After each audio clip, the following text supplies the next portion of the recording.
ഇപ്പോൾ ഉത്സവകാലവും ഇന്നാണെങ്കിലോ ശിവരാത്രിയും കൂടിയാണ്. എന്നാൽ പിന്നെ അമ്മയും ഞാനും കൂടെ ഒന്ന് ശിവക്ഷേത്രത്തിൽ പോയേക്കാന്ന് കരുതിയതാണ് കേട്ടോ. അങ്ങനെ ഞങ്ങൾ ശിവക്ഷേത്രത്തിലേക്ക് വന്ന് തൊട്ട് പ്രാർത്ഥിച്ചിറങ്ങിയപ്പോൾ ദാ ഇവിടെ നന്ദിയൊക്കെ ഉണ്ടല്ലേ. നന്ദിയുടെ അടുത്ത് ഒരുപാട് പേര് വന്ന് ഒരുപാട് കാര്യങ്ങളൊക്കെ പറയുന്നുണ്ട് കേട്ടോ. ആ കൂട്ടത്തിൽ ഞാനും പോയി എൻ്റെ കുറച്ച് കാര്യങ്ങൾ പറഞ്ഞിട്ടുണ്ടേ. അപ്പോൾ ഇവിടെ അമ്പലത്തിലൊരു വലിയ കുളമുണ്ട് കേട്ടോ. നല്ല തണുപ്പാണ് ഇതിലെ വെള്ളത്തിന്. എല്ലാവരും പോയി കാലൊക്കെ കഴുകുന്നുണ്ട്. അപ്പോൾ പിന്നെ ഞാനും പോയി എൻ്റെ കാലുമൊക്കെ ഒന്ന് കഴുകി. എന്തൊരു തണുപ്പാണെന്ന് അവിടുത്തെ വെള്ളത്തിന്. അതൊക്കെ കഴിഞ്ഞ് ഇങ്ങോട്ട് വരുമ്പോഴേ ഒരു ചേട്ടൻ കുറേ ഫോട്ടോകളും രുദ്രാക്ഷവും അതുപോലെ മാലകളും മോതിരവും പിന്നെ കുറേ ബുക്കുകളും ഒക്കെ വിൽക്കുന്നുണ്ടായിരുന്നേ. അപ്പം ഞാനും അമ്മയും ഓരോ ഫോട്ടോയും വാങ്ങിയിട്ടുണ്ട് കേട്ടോ. പിന്നെ ദാ ഇതൊക്കെ ഒന്ന് എടുത്ത് നോക്കുകയും ചെയ്തു. രുദ്രാക്ഷമൊക്കെ നല്ല ഭംഗിയല്ലേ കാണാൻ. അമ്മയാണെങ്കിലോ ഇതിലൊരു പുസ്തകം കൂടെ വാങ്ങിയിട്ടുണ്ട് കേട്ടോ. ഗണപതി അമ്പലം ഇവിടുന്ന് കുറച്ചുകൂടെ അകലെയായിട്ടാണേ. അപ്പം അങ്ങോട്ടേക്ക് പോയി ഞങ്ങൾ തൊഴുകയൊക്കെ ചെയ്തു കേട്ടോ.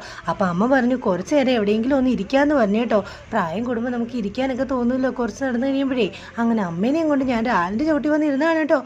അപ്പം നോക്കിയപ്പോൾ വാങ്ങിയ ബുക്ക് അപ്പം തന്നെ വായിച്ച് തീർക്കുന്ന ശ്രമത്തിലാണ് അമ്മ. ഞാൻ നോക്കിയപ്പോൾ കുത്തിയിരുന്ന് മൊത്തം വായിക്കണം. അങ്ങനെ അവിടെ ഇരുന്ന് ഞങ്ങൾ കുറച്ച് നേരം കാറ്റൊക്കെ കൊണ്ട് കേട്ടോ. നല്ല സുഖം. ചൂടിനിപ്പോൾ ഈ ആഴ്ചവട്ടിലൊക്കെ ഇരിക്കുന്ന എന്ത് സുഖമാണെന്നറിയോ. അങ്ങനെ അവിടെ ഇരുന്ന് കഴിഞ്ഞിട്ട് ഞങ്ങൾക്ക് വിശന്നിട്ട് വയ്യായിരുന്നേ. ഞങ്ങളൊരു കടയിൽ കയറി കുറച്ച് ഫുഡൊക്കെ കഴിച്ചു കേട്ടോ. അപ്പോൾ ഇന്നത്തെ വിശേഷം ഇത്രയേ ഉള്ളൂ. ടാറ്റാ.